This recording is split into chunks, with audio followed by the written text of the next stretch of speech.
Abantu bapenda Bobi Wine lengera omwami ono kyamukoze mu katambi eside eno ate nga munnange omukyala Barbie Kyagulanyi munnange leero aleese essomo erirala leero ayogedde munnange eside eno wulira munnange ate byabadde akakasa ngenda kubeera nga ntandika munnange wali n'akatambi akabadde kafuuse ensonga ku social media eside eno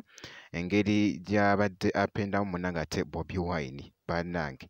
aleese ssebo ebyokulya wano mu katambi sigenda kubeera nga nkulwisawoko kansooke nkuwa akatambi kano ate maaso awo njije ne Barbie Kyagulanyi maaso awo.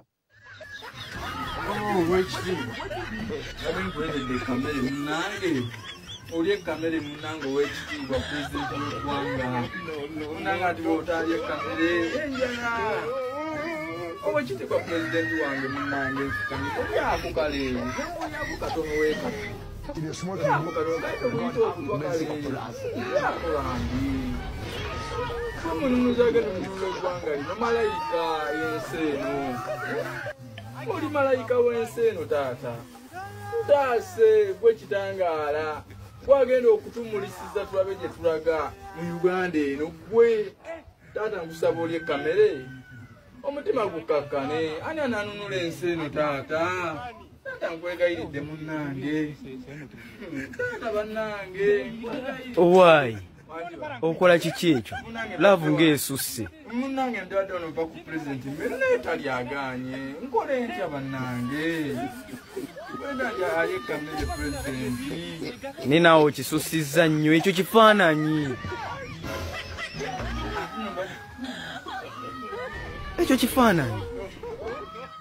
bwe kityo nno nkugambye nti nno akatambi ako kabadde kageetinga viral wali naddala TikTok eside eyo nkugambye era nga bw'okalabye nkugambye weebityo munnange ate webibadde bitambula eside eyo kati awo kankuggyewoko ate nkutegeezeeko munnange omukyala Barbie Kyagulanyi ku luno ayogedde munnange eside eno abadde ayina munnange ate essomo lyaleese erirala eside eno jjukira nti naabiteekayo wali ku mukutu gwe manya ku peegi ye eya TikTok eside eyo kakati n'agamba nti waliwo bingi ebyokuyiga ebiva mu kugezaako kwo okulemererwa era n'agamba nti no bingi nnyo ne kiba nti wandibadde at least ogezaako okuyiga waakiri ne bwe kiba kimu bwe kiti eside eno.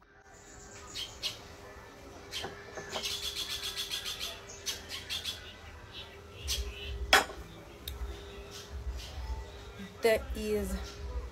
a lot to learn through failure. There are specific lessons only failure can teach you.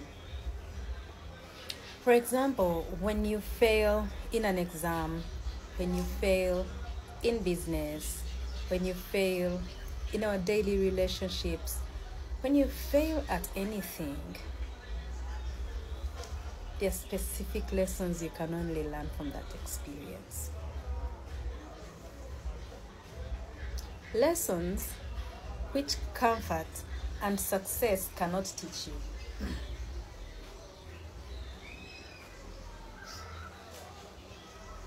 When you fail and you bwatyo nno munnange ate obubaka wali munnange ate okusinza ku vidiyo eyo ebadde getinga viral wali ku mukutu nkugambye nti no gwa TikTok eside eyo ku peegi ye abadde ataddeyoko munnange eside eyo era nga bwenti bwe mukyekinzako bambi ate omukyala Barbie Kyagulanyi ngenda kubeera nga nkomawo mu maaso eyo kakasa nti no subscribinga